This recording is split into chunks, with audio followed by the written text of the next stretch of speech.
సెక్రటరియట్లో మంత్రి జూపల్లి మాట్లాడుతున్నారు, లైవ్ ద్వారా చూద్దాం. అందులో భాగంగా ఇది కాదు. అయితే మరి కేటీఆర్ ఇండివిజువల్గా ఒక పాలసీ ప్రకారం కాకుండా ఒక 42 ఎకరాల ల్యాండ్ను, దాన్ని ఇండస్ట్రియల్ ల్యాండ్ను హైలాండ్ పెట్రో ల్యాండా అనే ల్యాండ్ 44 ఎకర్ 21 గుంటాస్ను అలాగే ఇండస్ట్రియల్ నుంచి రెసిడెన్షియల్కు కన్వర్ట్ చేయడం జరిగింది. ఇది ఒకటే కాదు, రెండవది ఈ అంశానికి సంబంధించి పొల్యూషన్ అంటే హైకోర్టులో పబ్లిక్ ఇంట్రెస్ట్ లిటిగేషన్లు పడ్డాయి. ఎన్జిటి అంటే గ్రీన్ ట్రిబ్యునల్ కూడా, నేషనల్ గ్రీన్ ట్రిబ్యునల్ కూడా డైరెక్టివ్స్ ఇచ్చింది. Emphasize polluter pays and relocation అనే పద్ధతిలో ఇవన్నీ కూడా రకరకాల ఆర్డర్స్ ఉన్నాయి. అంటే గత ప్రభుత్వమే ఇవన్నీ కూడా నిర్ణయాలు తీసుకుని అందులో భాగంగానే కొన్ని చేయడం జరిగింది. మరి ఈ ప్రభుత్వం అంటే కొనసాగింపుగా ప్రజల క్షేమం కోసం, ఆరోగ్యం కోసం కొనసాగింపుగా వీటిని కన్వర్ట్ చేసే కార్యక్రమం చేస్తూ ఉంది. దీనిలో అసలు ఈ ల్యాండ్స్ ఎవరివి? ప్రభుత్వ ల్యాండ్ కాదు, గవర్నమెంట్ ల్యాండ్ కాదు. ఎప్పుడో 50-60 సంవత్సరాల క్రితం ఆ పారిశ్రామికవేత్తలు వాళ్ళ సొంత డబ్బుతోటి వాళ్ళు కొన్నటువంటి ల్యాండ్స్. ఇదేదో గవర్నమెంట్ ల్యాండ్ను దారాదత్తం చేసి ఇచ్చేస్తున్నారని, అగ్గోధరకు ఇచ్చేస్తున్నారని చెప్పనేటువంటి పద్ధతిలో, అంటే ప్రజల మనసుల్లో ఒక విషబీజాన్ని నాటే పద్ధతిలో ప్రముఖ పత్రికల్లో హెడ్లైన్స్లో రాసే కార్యక్రమం చేయడం జరిగింది. యాక్చువల్ ఏంది, ల్యాండ్స్ వాళ్ళవి, గవర్నమెంట్ ఇండస్ట్రీ పర్మిషన్స్ ఇచ్చినాయి. వాటిని ఇప్పుడు వాటి చుట్టూ నివాస ప్రాంతాలు వచ్చినాయి కాబట్టి, అక్కడ ఉన్న నివాస ప్రాంతాలకు ఇబ్బంది జరుగుతూ ఉంది కాబట్టి వాటిని షిఫ్ట్ చేయాలనే దానిలో భాగంగా గత ప్రభుత్వాలు కొనసాగించిందని ఈ ప్రభుత్వం కొనసాగిస్తూ ఒక పాలసీ నిర్ణయం తీసుకోవడం. దానికి క్యాబినెట్ సబ్ కమిటీ ఏర్పాటు చేశారు. ముఖ్యమంత్రి గారు క్యాబినెట్ సబ్ కమిటీ ఏర్పాటు చేయడం జరిగింది. ఈ క్యాబినెట్లో మేము ఇక్కడ నలుగురు ఇక్కడే ఉన్నాం, క్యాబినెట్ సబ్ కమిటీ వాళ్ళం.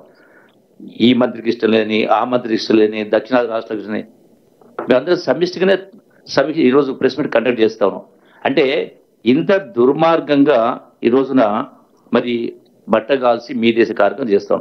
దీనికి సంబంధించి ఈ కోర్ట్ ఆర్డర్స్ ఇవన్నీ ఉన్న తర్వాత దీన్ని ఏ విధంగా చెయ్యాలనే దాంతో దీనికి ప్రపోజ్ చేసింది. ఏది, ల్యాండ్స్ వాళ్ళవే అయినా కూడా ఈ రోజు ఉన్నటువంటి మీరు షిఫ్ట్ చేయాలి, మీరు కన్వర్ట్ చేయాలంటే షిఫ్ట్ చేయాలా, షిఫ్ట్ చేసినా కూడా ఈ రోజు ఉన్నటువంటి రిజిస్ట్రేషన్, ల్యాండ్ రిజిస్ట్రేషన్ వ్యాల్యూలో మీరు 100% పేమెంట్ చేయాలని కింద నిబంధన పెట్టడం జరిగింది.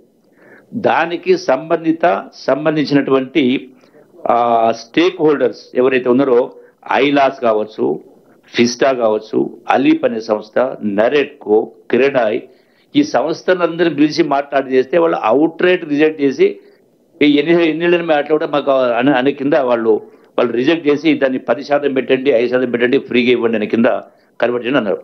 అయినా కూడా సంబంధిత ఇండస్ట్రీ మినిస్టర్ గారు, సంబంధిత క్యాబినెట్ సబ్ కమిటీ 10 సార్లు సమీక్ష చేసి దీని ద్వారా రాష్ట్ర ఆర్థిక పరిస్థితి మెరుగుపరచడం కోసం, ఎందుకు మెరుగుపరచాల్సి వస్తూ ఉంది, మీ యొక్క శర్వాకం వల్ల గడిచిన 10 సంవత్సరాల్లో లక్షల కోట్ల రూపాయలు అప్పులు చేసి నెలకు 6,500 కోట్ల రూపాయలు వడ్డీ గడిపలు తీసుకొచ్చి సంవత్సరానికి 75,000 కోట్ల వడ్డీ కడతా ఉన్నాం, 2 సంవత్సరాలు 1,50,000 వడ్డీ కడతా ఉన్నాం. ఏ విధంగా రాష్ట్రాన్ని ఆర్థిక ఇబ్బంది బయటపడారు, దానిలో ఈ యొక్క పరిశ్రమ భూములు వాళ్ళవైనా కూడా ప్రభుత్వానికి ఆదాయం రావాలని ఈ యొక్క పర్మిషన్స్ అనేది ఇండస్ట్రీస్ మీరు షిఫ్ట్ చేసుకోండి, కన్వర్ట్ చేస్తామని కింద చేసి రాష్ట్ర ఆదాయాన్ని పెంచే ప్రయత్నం చేస్తూ ఉంటే, అంటే ప్రజల మేలు కోసం, నగరవాసుల మేలు కోసం చేస్తూ ఉంటే ఇలా బట్టగాల్సిన చేసి ఇలా ఎవరు కూడా ముఖ్యమంత్రి గారు చేసుకుంటా ఉన్నారు, ఆయన కోసం 5 లక్షలు, ఏమని అర్థం ఉందా?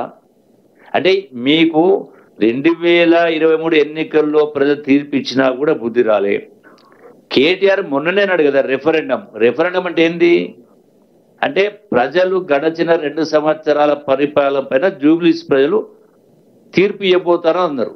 తీర్పు ఇచ్చిండ్రు కదా. మీ ఆరోపణలు చేసిన ఆరోపణలన్నీ కూడా బట్టగాల్సి మీరేసే ఆరోపణలే కదా. ఇది కూడా అందులో భాగం. ఎందుకంటే మళ్ళీ ఇప్పుడు స్థానిక సంస్థల ఎన్నికలు వస్తూ ఉన్నాయి కాబట్టి, సర్పంచ్ ఎన్నికలు వస్తున్నాయి, ఎలక్షన్లు వస్తున్నాయి, రేపు ఇంకో ఎన్నికలు వస్తున్నాయి కాబట్టి, అంటే రాజకీయ లబ్ధి కోసం ఎంత నీచానికైనా దిగజారే కార్యక్రమం చేస్తే ఎట్లా అసలు మీరు ఎట్లా పరిపాలన చేసిండ్రు? మీకు అసలు మీ మనసాక్షి ఒప్పుకోవాలి కదా, కనీసం మాట్లాడిన రవంత నిజం ఉండాలి కదా.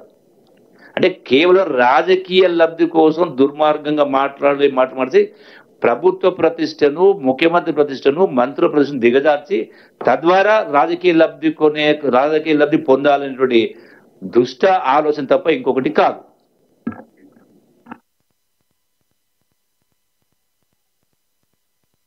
ఇది ఇంకో విషయంలో వాళ్ళు 50% 30% అది జనాన్ని కన్ఫ్యూజ్ చేసే ప్రయత్నం చేస్తున్నారు. వాస్తవంగా ఈ కేబినెట్ సబ్ కమిటీ బట్టి గారు, నేను, శ్రీధరబాబు గారు, జూపల్లి గారు, ఇది ఒకటి కాలుష్యం పొల్యూషన్ ఫ్రీ చేయడానికి ఈ ఇండస్ట్రీని అవుటర్ రింగ్ రోడ్ షిఫ్ట్ చేయడానికి గత ప్రభుత్వాల ఆలోచన ఉండే, మా ప్రభుత్వం ఆలోచన ఉండే. సో వీళ్ళకి ఇప్పుడున్న ఇండస్ట్రియలిస్ట్ కి మరి వాళ్ళు అందులో చాలా మంది, కొంతమంది ఇండస్ట్రీస్ నడుస్తున్నాయి, కొంత సిక్ అయి ఉన్నారు, కొంత రకరకాలు ఉన్నాయి. అందరికీ మరి పలు దఫాల చర్చలు జరిపినాం. ఇప్పుడు 100% రిజిస్ట్రేషన్ రేట్ మీద కట్టాలి అంటే ఇండస్ట్రియలిస్ట్ పెద్ద ఆసక్తి చూపలే.